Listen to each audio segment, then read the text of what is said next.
السلام عليك يا سيدي يا رسول الله.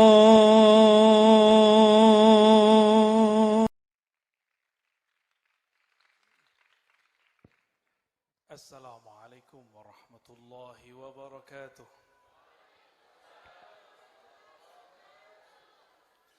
الحمد لله الذي جعلنا من أمة سيدنا محمد صلى الله عليه وسلم.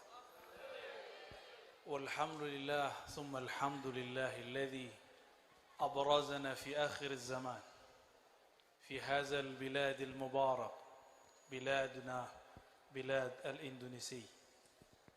أشهد أن لا إله إلا الله وأشهد أن محمدا عبده ورسوله. اللهم صل وسلم وبارك على سيدنا محمد وعلى آله وصحبه أجمعين. حبيبي سيدي حبيب شيخ بن عبد القادر السقاف متع الله في حياته. Juga Romo Kiai Mu'tasim Billah Ja'alahullahu minal mu'tasimin bihablillah. Dan Adinda Azka, Masya Allah, Barakallahu fiik ya. Didoain dong, Barakallahu fiik, Barakallahu lakuma wa baraka alaikuma. Ada yang iri gak? Ada yang pengen gak? Pengen semua. Para kiai, para habaib, para muallim, para guru, izinkan saya ngisi istirahatnya Habibna Syekh supaya beliau bisa seperti Rasulullah, senang yang dingin-dingin, senang yang manis-manis. Kalau saya juga senang yang manis, tapi bukan air.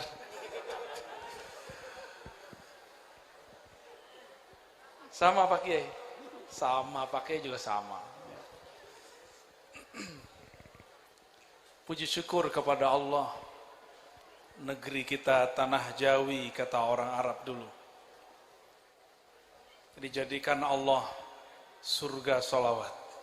Alhamdulillah, tidak ada negeri dimanapun di dunia, tidak ada negara dimanapun di dunia, tiada pulau dimanapun di dunia yang sangat-sangat megah sholawatnya melebihi negeri Indonesia. Alhamdulillah. Yang pernah hidup di Saudi, yang pernah tinggal di Saudi, coba tanya sama orang Saudi, ada nggak sholawatan? Ini Gus Zia, 4 tahun di Madinah, ada sholawatan kayak gini? Nggak ada ya Gus ya? Bid'ah ya? Jadi Habib kita ini mukanya muka bid'ah ya? Padahal muka beliau muka Rasulullah ya nggak? Muka bid'ah itu muka-muka kayak gini nih, yang hidungnya pesek ke dalam. Kalau kayak beliau, Masya Allah. Benar ya, gak ada ya sholawatan? Tuh, ini konfirmasi langsung dari beliau. Madinah itu simbolnya Sayyidina Nabi Sallallahu Alaihi, tapi majelis sholawat sudah tidak ada. Majelis sholawatnya dipindahkan ke sini. Alhamdulillah, itu yang kita sebut, kita Madinahkan Indonesia.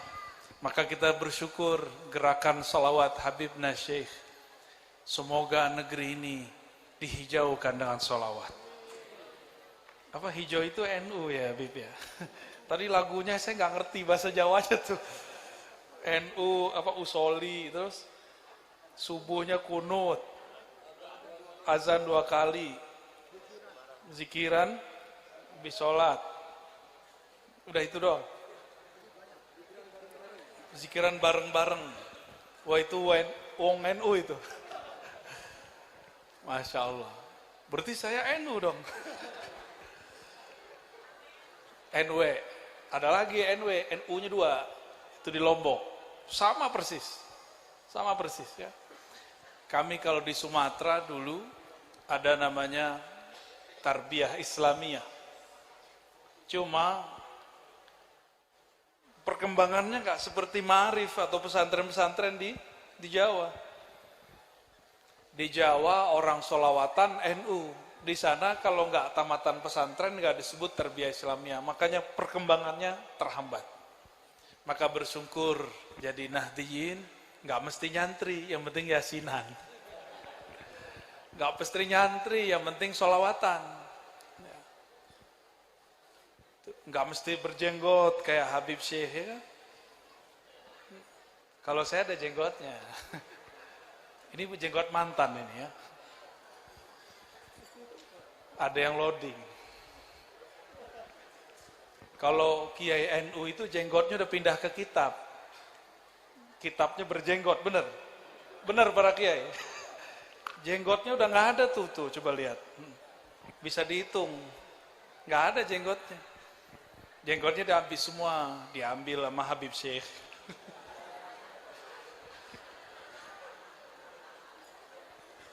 Tadi saya tertegun ketika dibaca kisah Al-Ba'ir, onta. Onta datang ke Nabi. Yashku, ngadu. Apa yang dia adukan? Maja'ah, perutnya lapar. Lalu minta syafaat kepada Rasulullah SAW. Dengan bahasa onta dia mengatakan isfa'ni ya sayyidi ya maulai. Wahai tuanku, wahai Rasulullah, beri aku syafaat. Akhirnya Nabi itu sidang sahabat di kampung itu. Siapa yang punya ini onta? Onta ini dapat kerja lebih banyak, beban lebih berat, tapi makannya nggak cukup. Di sidang itu langsung. Tapi onta sayang sekali. Yang diadukan ke Nabi cuma urusan perut. Karena onta tidak punya akal. Ada lagi yang unik. Nabi biasa bersandar di suatu tiang. Tiang ini kemudian ditinggalkan Sayyidina Nabi SAW. Lalu beliau duduk di atas mimbar. Mimbar itu dulu bukan podium, bedakan mimbar tempat duduk yang sedikit lebih tinggi daripada jamaah. Duduk di atasnya, terdengarlah Hanna Hanina. Itu kayu, itu tiang menangis tersenduh-senduh. Dan terdengar oleh para sahabat Nabi radhiyallahu ta'ala anhum. Itu khurafat, dongeng atau hakiki? Beneran ada di hadis Nabi atau hadis palsu? Itu hadis sahih. Hadisnya apa? Sahih. Lalu Nabi usap itu pohon, itu kayu, itu tiang. Wahai kayu, engkau pilih jadi sandaranku di dunia atau engkau masuk surga? Berarti Nabi ngomong ke pohon atau ngomong kepada sir yang ada di pohon? Ternyata tiang-tiang, pohon-pohon, kayu-kayu di situ ada sir oleh Imam Syekh Abdul Qadir Al-Jilani. Kan nama walid beliau kan Habib Abdul Qadir juga ya. Sidi Syekh Abdul Qadir Jilani Al-Qutub Ar-Rabbani menulis kitab Sirrul Asrar dan mengatakan di setiap pohon itu ada ruh, namanya ar-ruh an-nabati. Ruh yang tumbuh. Walaupun sudah dipotong, itu masih ada sirnya, masih ada energinya. Saya konfirmasi kepada orang eksak, ternyata ini yang disebut gerakan elektromagnetik. Jadi masih bergerak. Coba lihat jika ada kayu mulai lapuk, berarti ruhnya sudah pergi. Itu kata Syekh Abdul Qadir Al-Jailani. Biasanya kita baca manaqib, benar ya? Manaqib Syekh Abdul Qadir. Nabi berbicara bukan kepada kayu itu, tapi kepada ruh nabati yang ada di dalamnya. Nabati sudah jadi bahasa Indonesia. Apa arti nabati? Tumbuh, tumbuhan. Nabi ngomong kepada itu ruh, hai ruh, engkau pilih bersamaku atau masuk surga. Karena pohon itu, kayu itu sudah tidak punya akal, dia bernafsu masuk surga, maka dia minta masuk surga. Padahal lebih afdol jadi sandaran Rasulullah sallallahu alaihi wasallam. Inilah nasib orang berhati kayu, berhati seperti hayawan. Itu hayawan ba'ir ngomong kepada Rasul, kata Syekh Abdul Qadir Jilani, di dalam dirinya ada namanya ar-ruh al-hayawani, roh yang hidup. Apa perbedaannya dengan kita? Di dalam diri kita ada satu ruh yang lebih sempurna lagi, namanya ar-ruh al-qudusi. Apa nama ruhnya? Al-Qudusi. Itulah disebut dengan min amri Rabbi, yang dirahasiakan Allah subhanahu wa ta'ala. Maka kajian Ma'rifatul Ruh akan menjadi ramai di akhir zaman. Bahkan ahli kitab pun akan banyak mengingkarinya.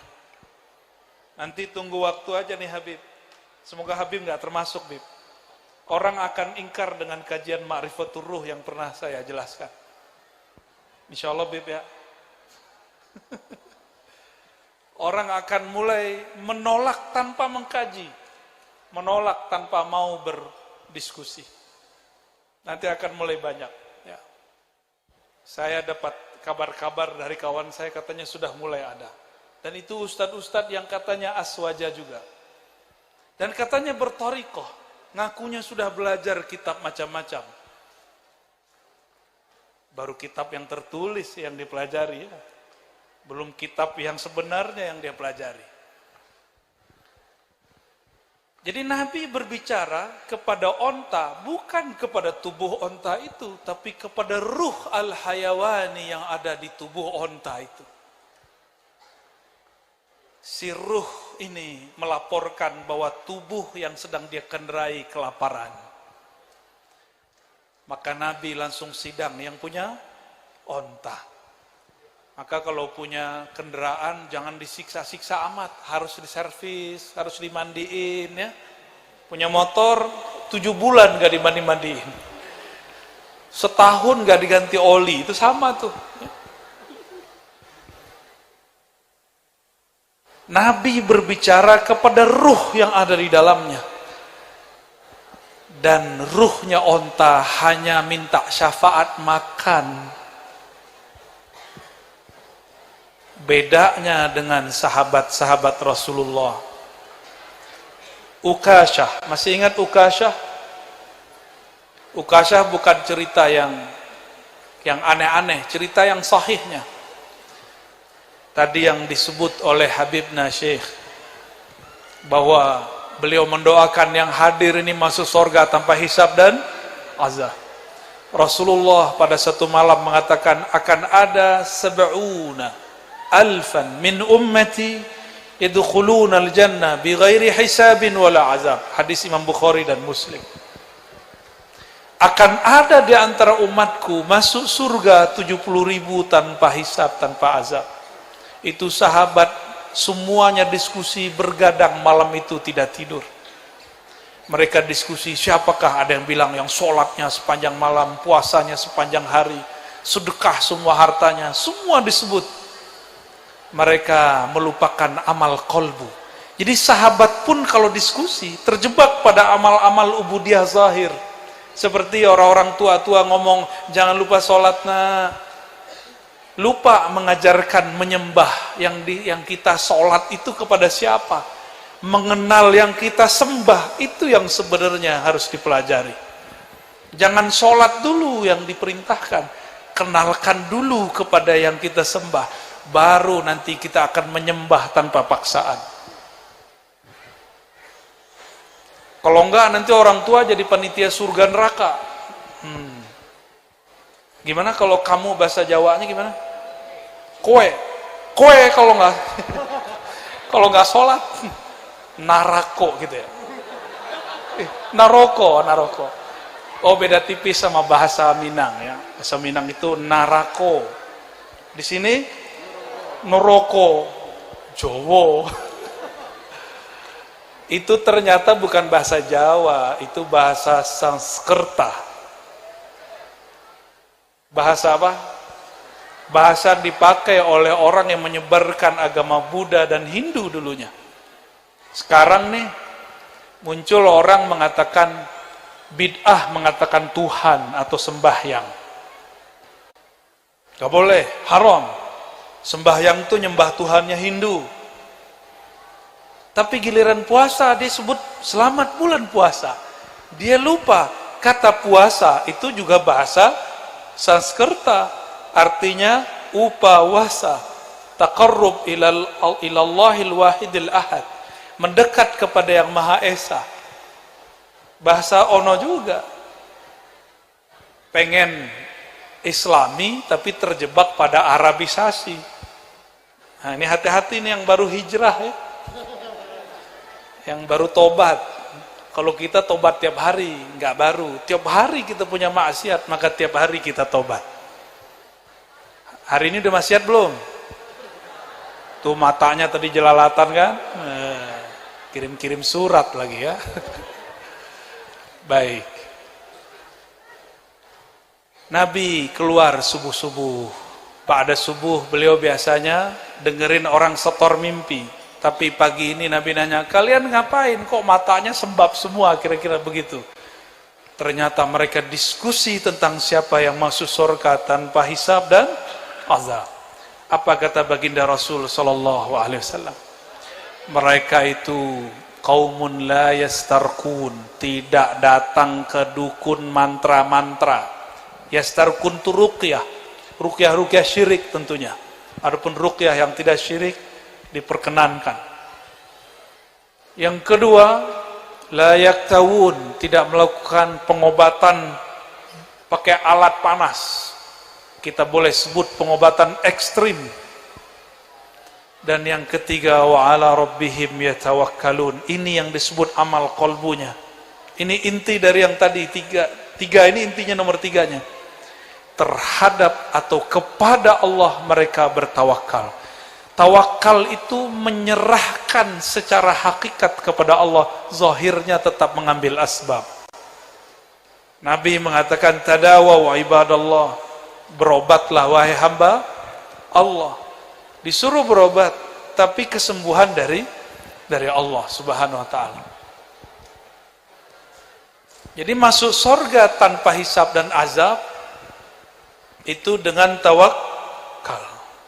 Tapi ada jalur lain, VVIP tadi. Ini pak V-nya 3 kali. VVIP. Dalam hadis dikatakan, hadis Imam Ahmad, Abu Daud, dan imam-imam yang lain, dan hadisnya sahih. Jadi semua para syuhada dan para anbiya itu kaget melihat ke langit ada yang bergerak seperti kilat sampai di ujung sana, sampai di ujung sirat. Yaghbituhumul anbiya wasyuhada, para nabi, para syuhada, semuanya ghibtah. Tahu artinya ghibtah? Ghibtah itu iri yang positif. Apa kata mereka? Ya Rabb, man hum, man haula, siapa mereka yang berangkat ke surga secepat kilat itu? Dijawab oleh satu riwayat di situ, waqila, cuma begitu jawabannya. Apakah Allah yang menjawab atau malaikat? Wallahu alam. Apa kalamnya? Hum al-mutahabbuna bi ruhillah. Mereka ini jomblo-jomblo dengerin. Para jomblo.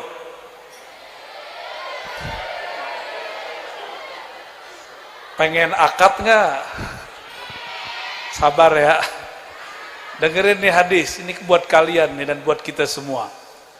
Orang yang masuk surga lebih cepat dari kelompok yang tadi. Siapakah mereka? Al-mutahabbuna bi ruhillah. Kelompok yang saling mencintai dalam ruhullah. Ruhullah itu artinya kasih sayangnya Allah Subhanahu wa ta'ala. Jadi jangan sembarangan ngomong ana uhibbuka fillah. Itu kalau Habib Syekh ngomong begitu, saya ambil mobilnya langsung. Karena mengatakan uhibbuka fillah, milikku, milikmu. Kalau mau halus lillah, itu masih mending ya. Uhibbuka lillah masih agak ringan. Tapi fillah, nafsi, nafsuk. Makanya orang Arab dulu ketika berkalam, ana man ahwa ana. Ya, nggak usah diterjemah, nanti para jomblo sakit hati ya.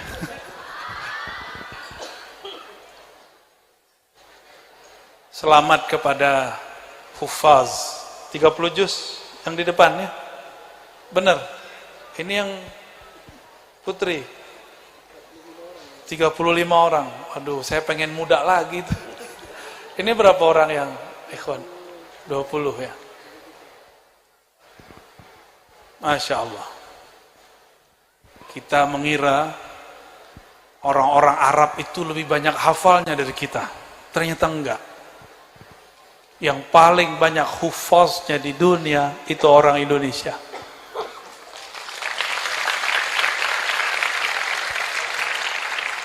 Yang paling banyak majelis selawatnya di dunia itu orang Indonesia. Di TV orang baru 1 juz, 2 juz lomba di TV, benar. Padahal di sini Sunan Pandangaran, di Kudus, di Krapia, apalagi banyak sekali. Di Jombang saya ketemu pesantren Unyil ada. Anak kecil hafal Quran itu biasa. Tapi karena tidak semua orang biasa dengan bi'ah seperti ini, melihat anak-anak membaca Quran di TV itu kayaknya luar biasa sekali. Padahal di sini sangat biasa. Semoga dengan adanya ahlul Quran ini, negeri ini ditolak balanya. Amin ya rabbal alamin. Semoga umaranya, ulamanya berbaik hati.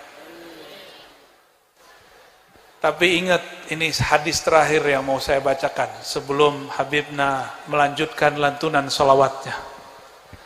Pembeda ahlul Quran, ahlus sunnah dengan khawarij salah satunya adalah salawat. Coba lihat majelis-majelis, rumah-rumah tahfiz, mahat-mahat yang tidak ada majelis salawatnya, saya curigai. Ya, sanad Qur'annya tidak nyatu dengan akhlaknya. Dia dapat hafalan Quran tapi tidak dapat rasa mencintai orang yang diturunkan Quran kepadanya. Quran diturunkan kepada siapa? Nabi Muhammad SAW. Maka ketika kita bersolawat, kita sedang membaca nama orang yang diturunkan Quran kepadanya. Orang sering lupa dengan makna satu hadis yang sering kita dengar. Apakah akhlak Quran wahai akhlaknya Rasulullah wahai Aisyah? Aisyah menjawab, Sayyidatuna Aisyah radhiyallahu taala anha menjawab, khuluquhul Quran, akhlaknya Quran. Kita cuma berhenti di situ. Kalau akhlak Nabi Quran, sifat Nabi apa dong? Kolbu Nabi apa? Ruh Nabi apa? Maka coba perhatikan perbedaan Nabi Isa dan Nabi Muhammad. Nabi Isa itu disebutkan kami tiupkan ruhan min ruhina gitu ya. Masih pakai min. Tapi untuk Nabi Muhammad ya, kalimatnya langsung ruhan min amrina. Kalau untuk Nabi Isa cuma disebutkan min ruhina. Kami kirimkan roh sebagian dari ruhina. Ruh itu bisa tiupan, bukan zat, jangan salah paham. Ya, kelompok-kelompok kebatinan mengartikan ruh itu zat. Akhirnya mereka memahami diri kita ini separuh zat Allah. Itu PA namanya ya. Bukan tasawuf hakiki, itu tasawuf batil. Ya. Makanya ada rumusan yang saya sebut Haikalul Ma'arif. Apa namanya? Supaya tidak salah faham. Dimulai dengan Ahad Zatullah. Coba dibaca. Ahad Zatullah. Coba sama-sama.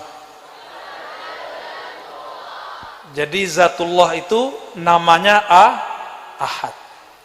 Ahmad Ruhullah. Coba baca.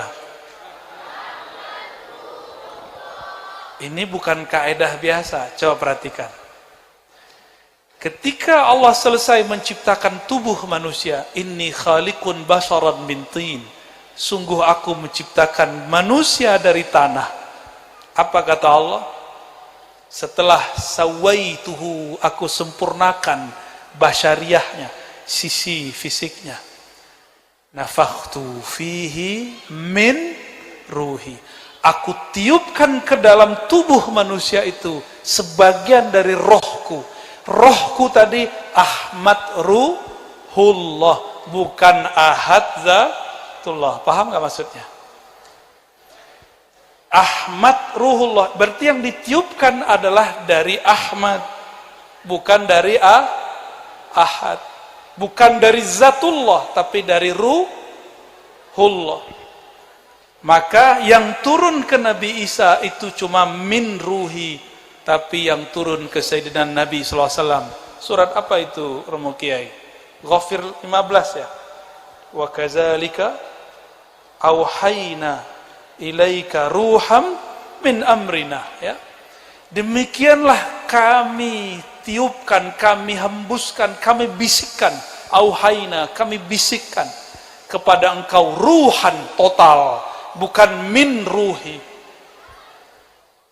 Walaupun kata ruh di sini diperdebatkan maknanya oleh ahli tafsir, tapi jelas bahwa Nabi diberikan kullun, ya, semuanya. Berbeda dengan Nabi Isa, walaupun gelarnya Ruhullah, tapi dia Ruhullah juz'i. Sedangkan Nabi Yuna Ruhullah kulli. Boleh juga disebut Ruhullah al-kabir, sedangkan Nabi Isa Ruhullah as-saghir. Itu istilah aja, biar gak salah faham. Coba diulang. Ahadzatullah, Ahmad Ruh. Jadi ruh beda dengan zat. Coba diulang. Ruh beda dengan zat. Zat Allah qadim, tidak bisa dibayangkan, tidak berupa, tidak ada takyif. Laisa kamislihi syai'. Yang dibagikan kepada kita itu min ruhi, yaitu percikan dari ruh Ahmad. Maka ulama-ulama kita menyebut Ahmad itu ummul arwah, induknya ruh. Ini istilah aja, bukan berarti Ahmad tuh hamil terus ngeluarin, bukan. Itu istilah aja. Seperti orang mengatakan al-falsafah ummul ulum wal hikam, itu cuma istilah, ya. Maksud saya menyebutkan ini apa? Yang adinda hafal ini, para santri, itu disebut di Quran juga ruh. Benar gak? Tapi di luar sana ada orang yang ngafalin Quran tidak dengan ruh. Sudah dikabarkan 14 abad lalu oleh Rasulullah SAW. Apa kata beliau? Nanti akan muncul sekelompok orang dari orang yang membentakku. Jadi sudah ada orang yang membentak Rasul semenjak dulu. Maka hatta al-yaum, sampai saat ini, sampai nanti mereka akan sering membentak zuriat dan para pewaris Rasulullah SAW. Sampai sekarang mereka nggak akan percaya ada zuriat Nabi. Ihanah ala zuriatin Nabi. Dulu Nabi dibentak. Orang ini mau dibunuh sama Khalid bin Walid. Apa kata Nabi? Biarkan dia. Akan muncul dari kelompok dia qaumun yatluna ayatillahi rotba, baca Qur'annya fasih, hafiz, tapi tidak tembus sampai ke kerongkongannya. La yujawiz taraqihim. Maksudnya enggak pakai ruh, enggak pakai ruh. Biasanya ngafalnya pakai nafsu, biar cepet. Makanya sekarang banyak metode menghafal Quran cepat. Tolong Romo Kiai, itu nggak usah dihiraukan. Kita sebagaimana dulu kita menghafal pelan-pelan. Wala ta'jal bil Quran. Nggak boleh buru-buru. Maka saya nggak percaya dengan metode cepat-cepat itu. Quran itu bukan hanya ngafal. Apa kata Sayyidina Abdullah bin Umar? Hafiznal Quran khamsan khamsan. Kami cuma ngapal 5. 5 diserap dulu akhlaknya, diambil dulu sifatnya, menyatu dulu nurnya, baru nambah lagi. Maka jangan bangga nih adik-adik cepat hafalan. Apakah kalian sudah mengambil nurnya? Apakah sudah mengambil sifatnya? Itu PR berikutnya. Inilah pembeda antara kelompok yang Nabi sebut ini. Kelompok ini belakangan disebut oleh Sayyidina Ali Khawarij. Apa nama kelompoknya?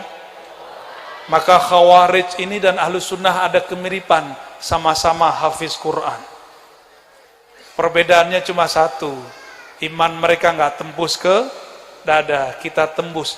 Dan tembusnya iman itu ditandai dengan bersolawat. Maka tadi Adinda Azka tuh baca begitu, apa tuh? Kullul kulub ilal habibi tamilu. Setiap hati kepada kekasihnya pasti cenderung.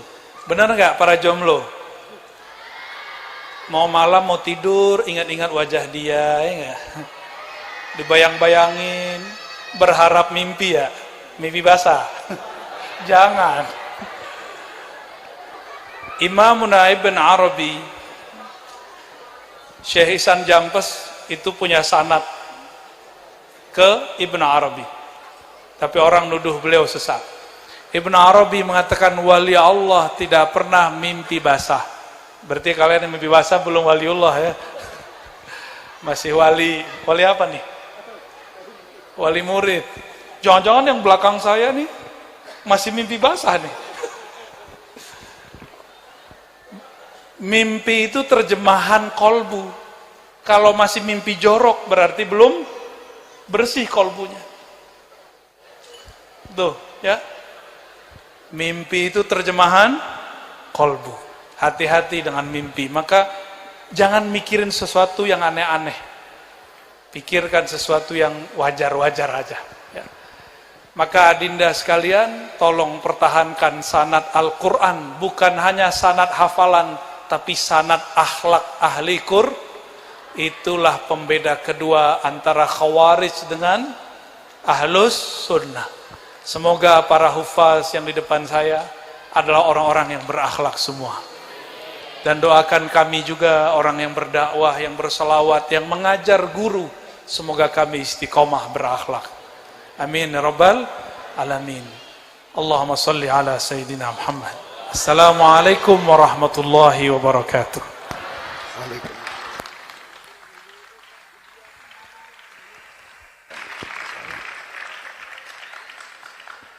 Alhamdulillah, apa yang disampaikan beliau insyaallah kita menjadi ahli Al-Quran dan berakhlak Al-Quran. Jangan cuma Sekian dulu, lanjut ke video selanjutnya. Terima kasih sudah menonton, semoga bermanfaat. Jangan lupa like, share, komen, dan subscribe.